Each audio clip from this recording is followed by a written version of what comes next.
It was languid curiosity which first brought Stephen Jones to Roger's museum. Someone had told him about the queer underground place in Southwark Street across the river, where waxen things so much more horrible than the worst effigies at Madame Tussauds were shown, and he had strolled in one April day to see how disappointing he would find it. Oddly, he was not disappointed. There was something different and distinctive here after all. Of course the usual gory commonplaces were present. Landru, Dr. Crippen, Madame de Mer, Rizzio, Lady Jane Grey, endless maimed victims of war and revolution, and monsters like Gilles de Rais and Marquis de Sade. But there were other things which had made him breathe faster and stay till the ringing of the closing bell. The man who had fashioned this collection could be no ordinary mountebank. There was imagination, even a kind of diseased genius, in some of this stuff. Later he had learned about George Rogers. The man had been on the Tussauds staff, but some trouble had developed which led to his discharge. There were aspersions on his sanity, and tales of his crazy forms of secret worship, though latterly his success with his own basement museum had dulled the edge of some criticisms, while sharpening the insidious point of others. Teratology and the iconography of nightmare were his hobbies, and even he had the prudence to screen off some of his worst effigies in a special alcove for adults only. It was this alcove which had fascinated Jones so much. There were lumpish hybrid things which only fantasy could spawn, moulded with devilish skill, and coloured in a horribly lifelike fashion. Some were the figures of well-known myth, gorgons, chimeras, dragons, cyclops, and all their shuddersome congeners. Others were drawn from darker and more furtively whispered cycles of subterranean legend. Black, formless, Sarthogura, many-tentacled Cthulhu, proboscidean Chagnar faun, and other rumoured blasphemies from forbidden books like the Necronomicon, the Book of Ibon, or the Annus Practicum Cultum of Vengeance. But the worst were wholly original with Rogers, and represented shapes which no tale of antiquity had ever dared to suggest. Several were hideous parodies on forms of organic life we know, while others seemed taken from feverish dreams of other planets and other galaxies. The wilder paintings of Clark Ashton Smith might suggest a few, but nothing could suggest the effect of poignant, loathsome terror created by their great size and fiendishly cunning workmanship, and by the diabolically clever lighting conditions under which they were exhibited. Stephen Jones, as a leisurely connoisseur of the bizarre in art, had sought out Rogers himself in the dingy office and workroom behind the vaulted museum chamber. An evil-looking crypt lighted dimly by dusty windows set slit-like and horizontal in the brick wall on a level with the ancient cobblestones of a hidden courtyard. It was here that the images were repaired. Here, too, where some of them had been made. Waxen arms, legs, heads, and torsos lay in grotesque array on various benches, while on higher tiers of shelves matted wigs, ravenous-looking teeth, and glassy, staring eyes were indiscriminately scattered. Costumes of all sorts hung from hooks, and in one alcove were great piles of flesh-coloured wax cakes, and shelves filled with paint cans and brushes of every description. In the centre of the room was a large melting furnace used to prepare the wax for moulding, its firebox topped by a huge iron container on hinges, with a spout which permitted the pouring of melted wax with the merest touch of a finger. Other things in the dismal crypt were less describable, isolated parts of problematical entities whose assembled forms were the phantoms of delirium. At one end was a door of heavy plank, fastened by an unusually large padlock and with a very peculiar symbol painted over it. Jones, who had once had access to the dreaded Necronomicon, shivered involuntarily as he recognized that symbol. This showman, he reflected, must indeed be a person of disconcertingly wide scholarship in dark and dubious fields. Nor did the conversation of Rogers disappoint him. The man was tall, lean, and rather unkempt, with large black eyes which gazed combustively from a pallid and usually stubble-covered face. He did not resent Jones's intrusion, but seemed to welcome the chance of unburdening himself to an interested person. His voice was of singular depth and resonance, and harboured a sort of repressed intensity bordering on the feverish. Jones did not wonder that many had thought him mad. With every successive call, and such calls became a habit as the weeks went by, Jones had found Rogers more communicative and confidential.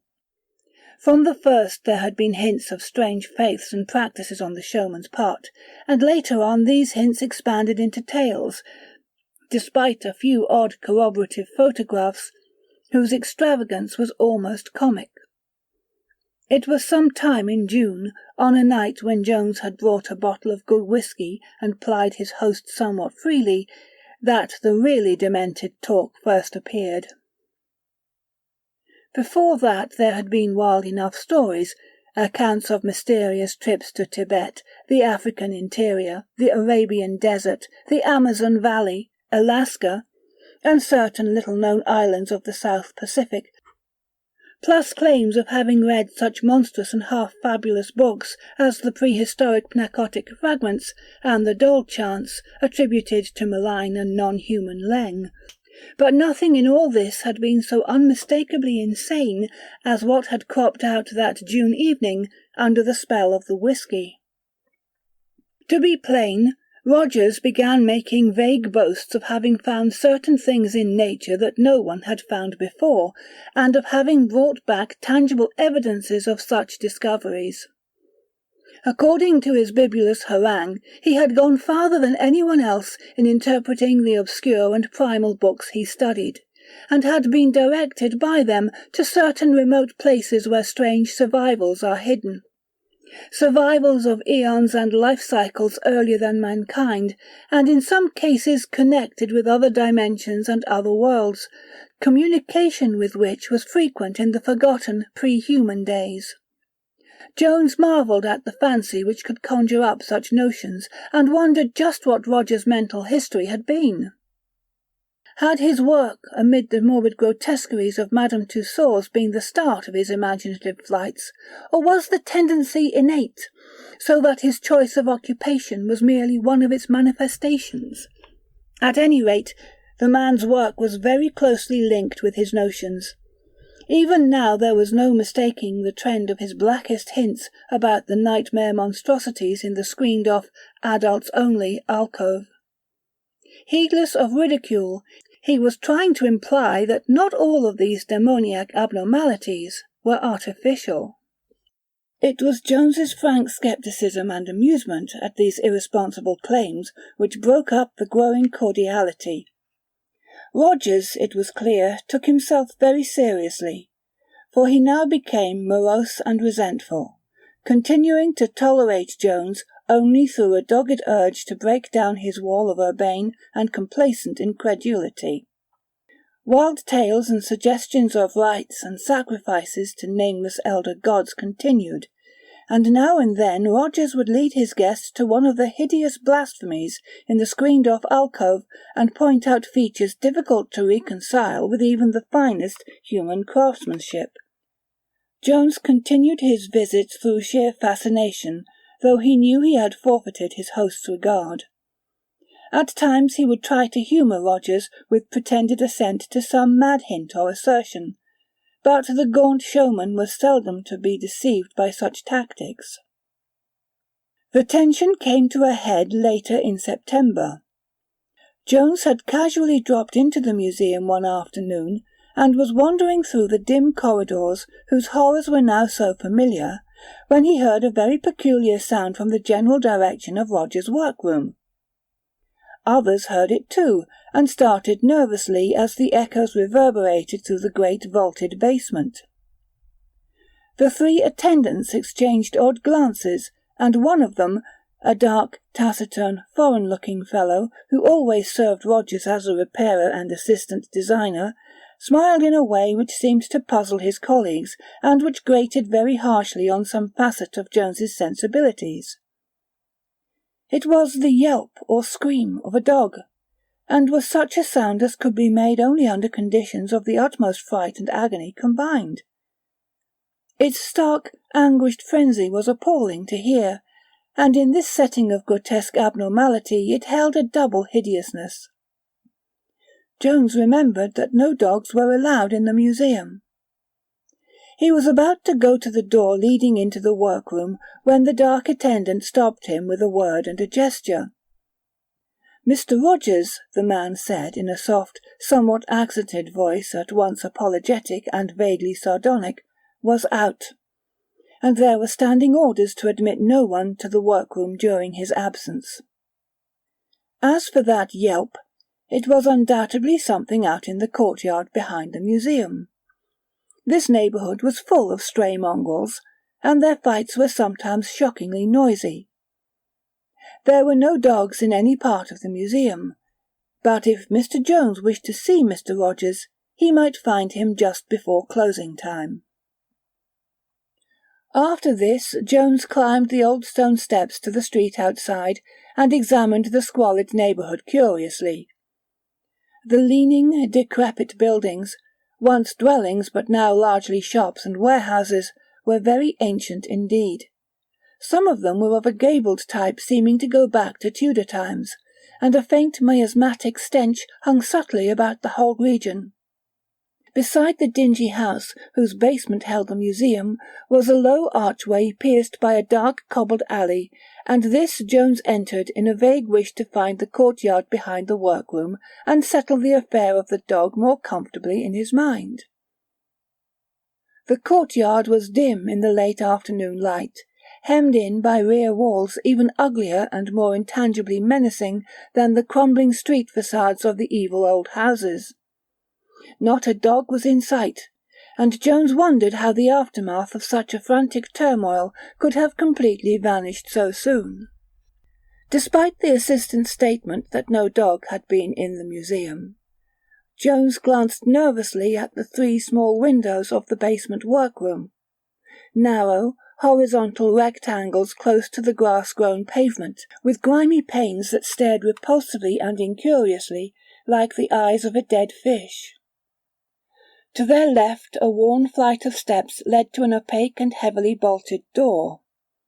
Some impulse urged him to crouch low on the damp, broken cobblestones and peer in, on the chance that the thick green shades, worked by long cords that hung down to a reachable level, might not be drawn.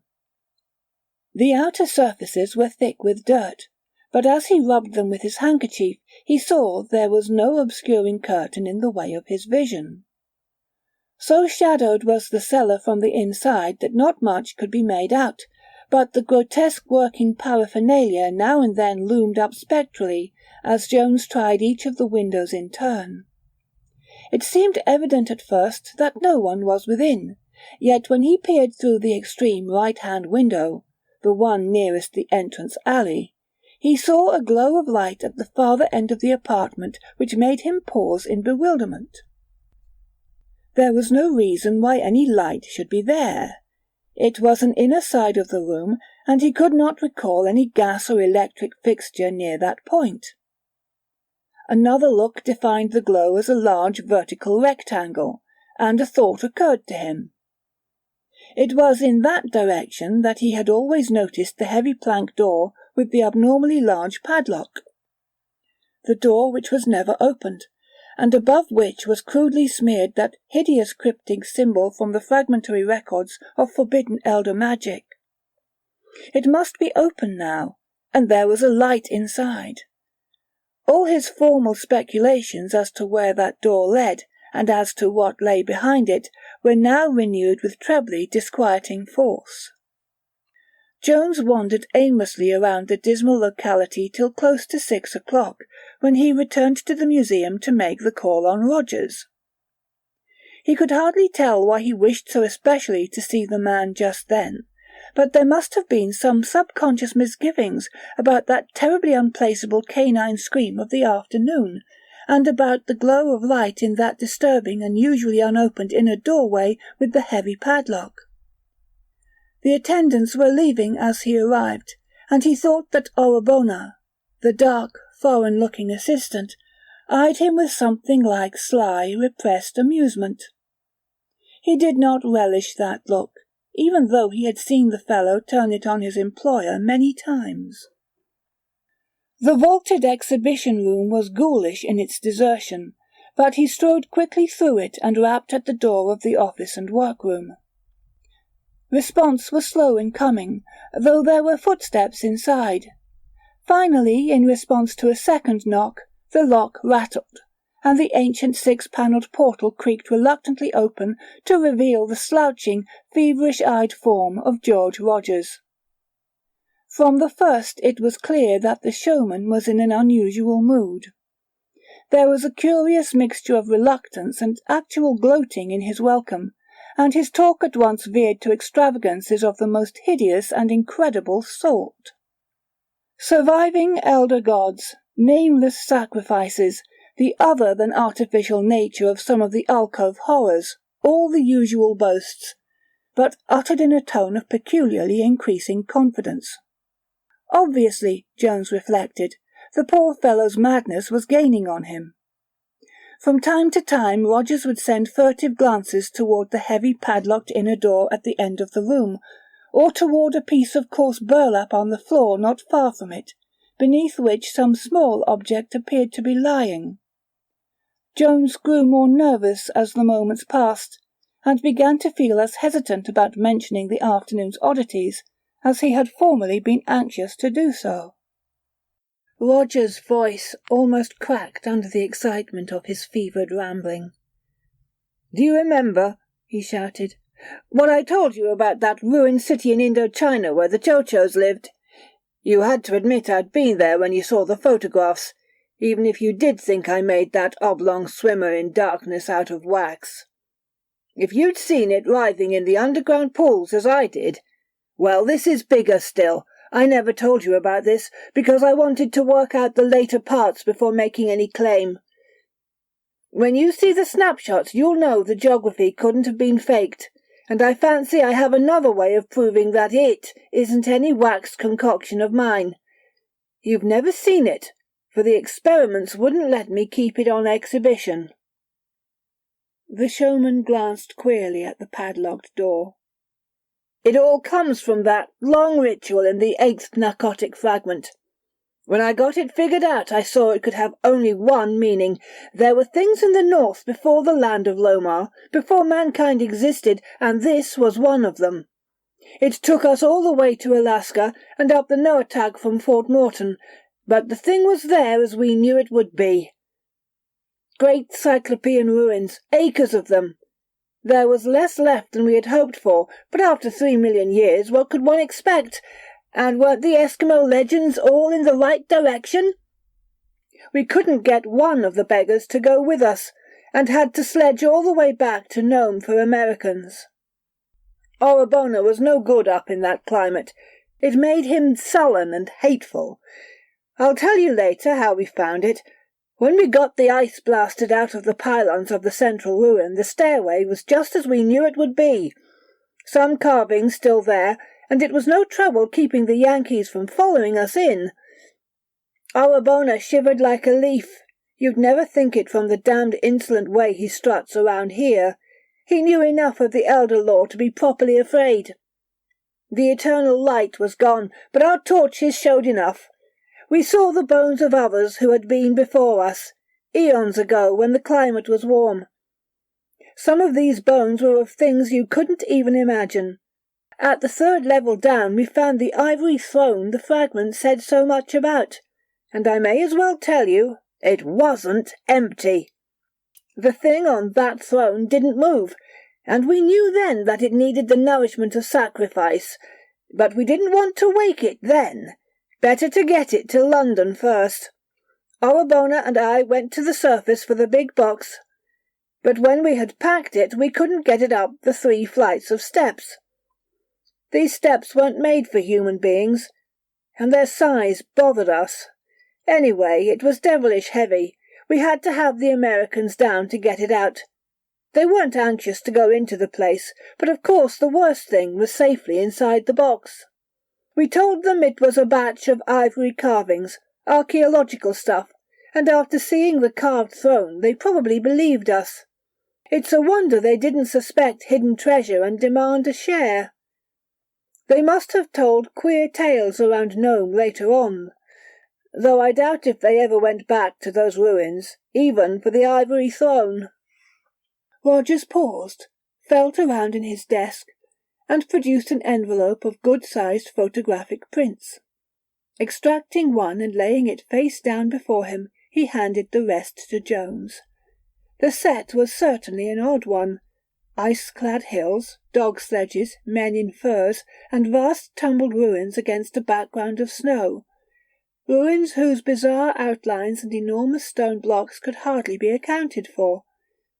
One flashlight view showed an incredible interior chamber with wild carvings and a curious throne whose proportion could not have been designed for a human occupant. The carvings on the gigantic masonry, high walls and peculiar vaulting overhead, were mainly symbolic, and involved both wholly unknown designs and certain hieroglyphs darkly cited in obscene legends.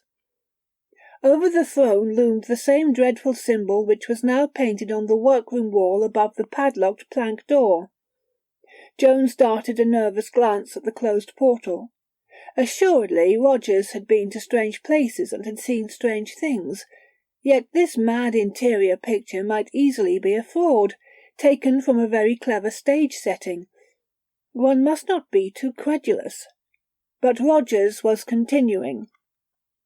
"Well, we shipped the box from Nome and got to London without any trouble. That was the first time we'd ever brought back anything that had a chance of coming alive. I didn't put it on display because there were more important things to do for it. It needed the nourishment of sacrifice, for it was a god. Of course I couldn't get it the sort of sacrifices which it used to have in its day, for such things don't exist now, but there were other things which might do. The blood is the life, you know. Even the lemurs and elementals that are older than the earth will come when the blood of men or beasts is offered under the right conditions." The expression on the narrator's face was growing very alarming and repulsive, so that Jones fidgeted involuntarily in his chair. Rogers seemed to notice his guest's nervousness, and continued with a distinctly evil smile. "It was last year that I got it, and ever since then I've been trying rites and sacrifices. Arabona hasn't been much help, for he was always against the idea of waking it. He hates it, probably because he's afraid of what it will come to mean. He carries a pistol at all times to protect himself. Fool! As if there were human protection against it. If I ever see him draw that pistol, I'll strangle him. He wanted me to kill it and make an effigy of it, but I've stuck by my plans and I'm coming out on top in spite of all the cowards like Arabona and damned sniggering skeptics like you, Jones. I've chanted the rites and made certain sacrifices, and last week the transition came. The sacrifice was received and enjoyed."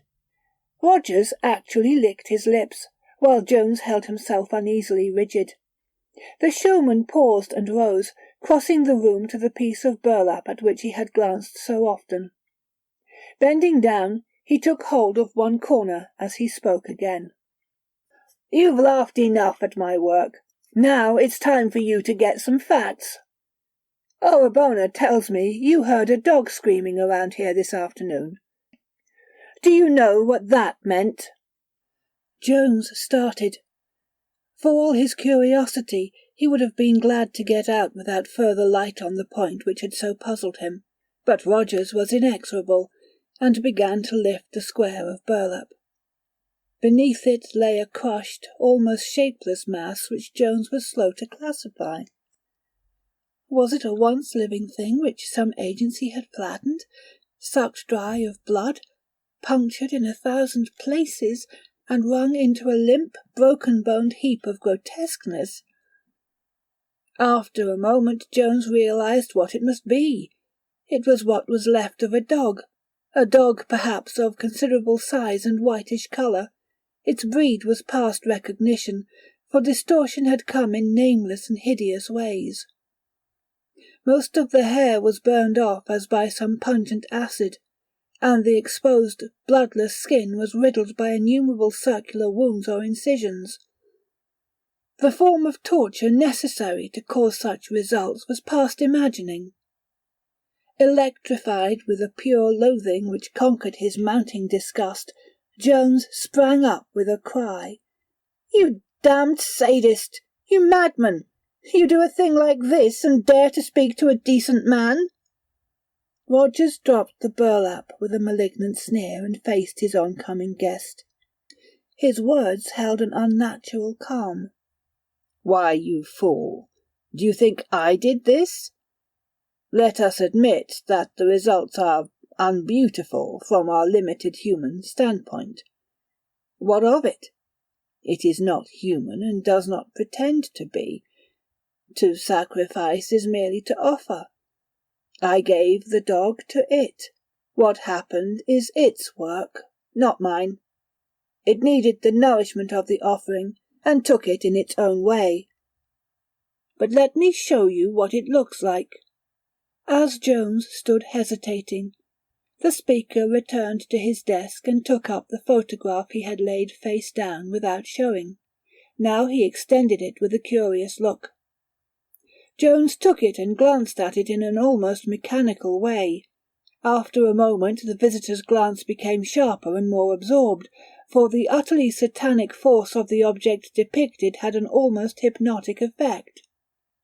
Certainly Rogers had outdone himself in modelling the eldritch nightmare which the camera had caught. The thing was a work of sheer, infernal genius, and Jones wondered how the public would react when it was placed on exhibition. So hideous a thing had no right to exist. Probably the mere contemplation of it, after it was done, had completed the unhinging of its maker's mind and led him to worship it with brutal sacrifices.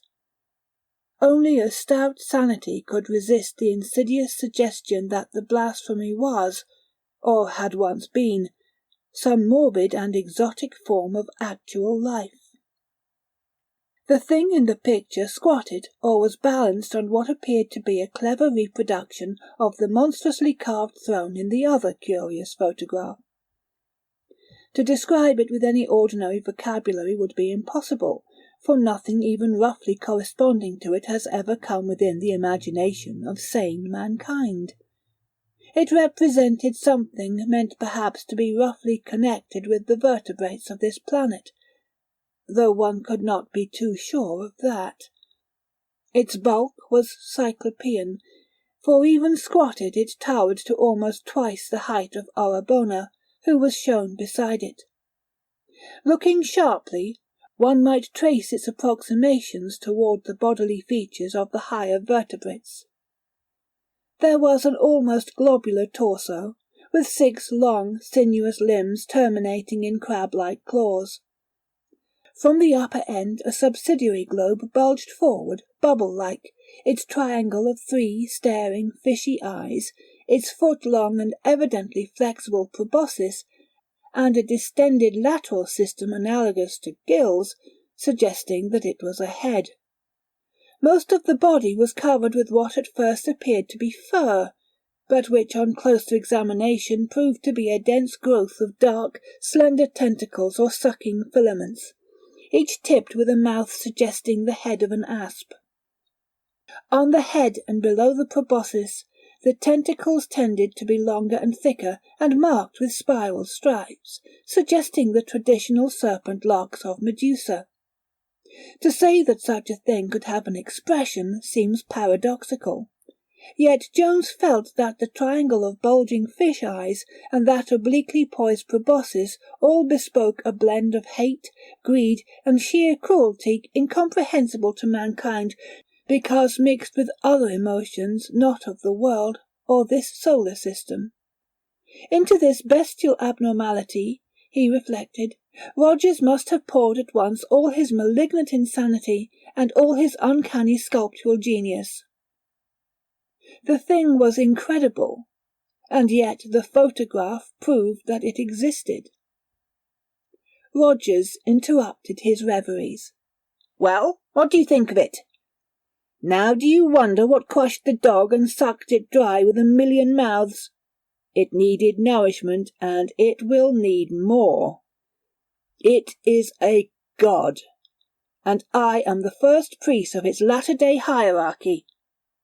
Yea, Shub-Niggurath, the goat with 1,000 young!" Jones lowered the photograph in disgust and pity. "See here, Rogers, this won't do. There are limits, you know. It's a great piece of work and all that, but it isn't good for you. Better not see it any more. Let Orabona break it up, and try to forget about it. And let me tear this beastly picture up, too."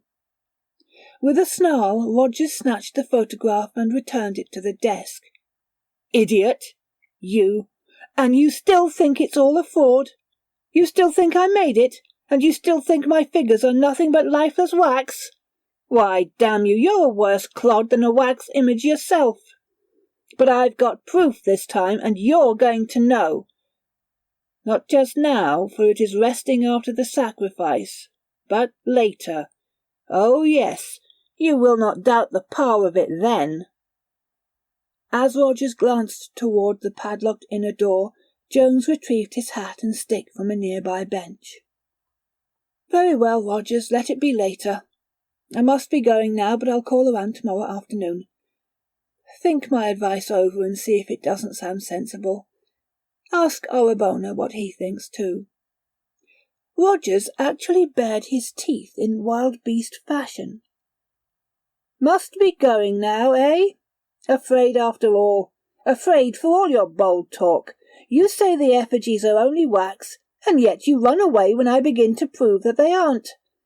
You're like the fellows who take my standing bet that they daren't spend the night in the museum. They come boldly enough, but after an hour they shriek and hammer to get out.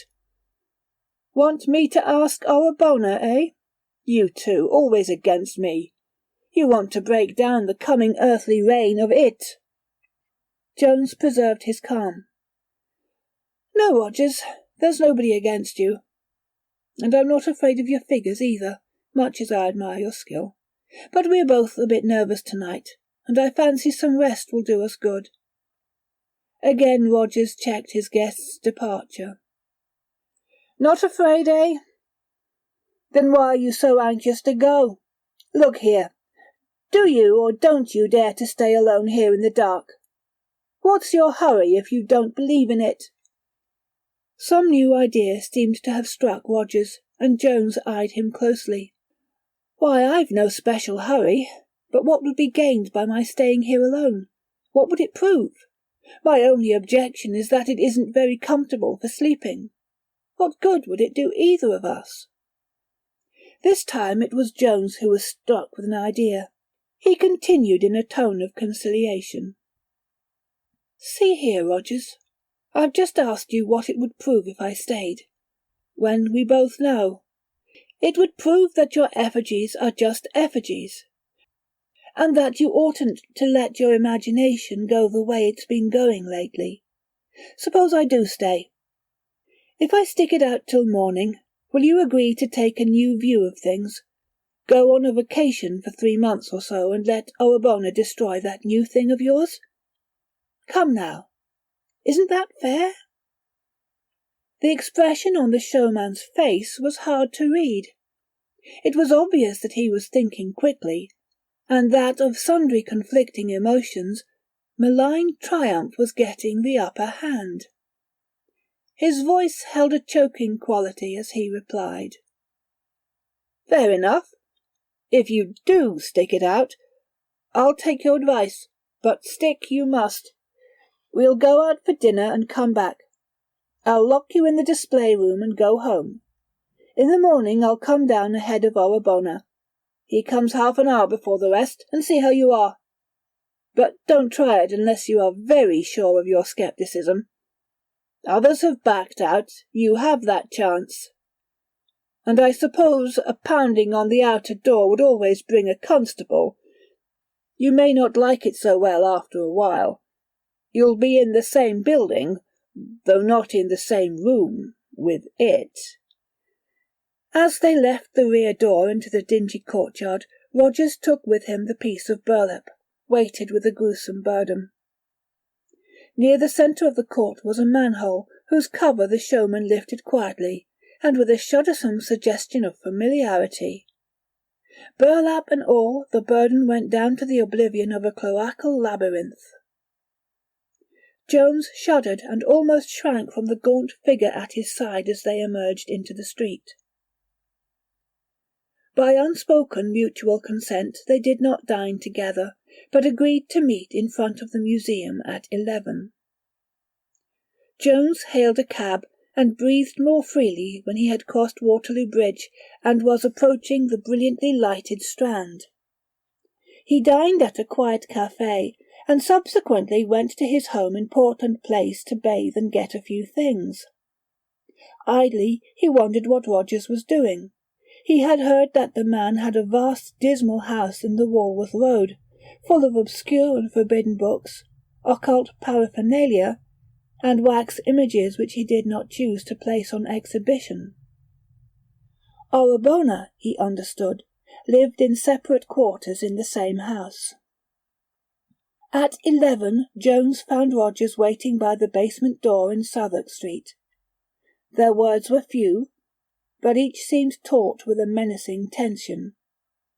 They agreed that the vaulted exhibition room alone should form the scene of the vigil, and Rogers did not insist that the watcher sit in the special adult alcove of supreme horrors. The showman, having extinguished all the lights with switches in the workroom, locked the door of that crypt with one of the keys on his crowded ring. Without shaking hands, he passed out the street door, locked it after him, and stamped up the worn steps to the sidewalk outside. As his tread receded, Jones realized that the long, tedious vigil had commenced.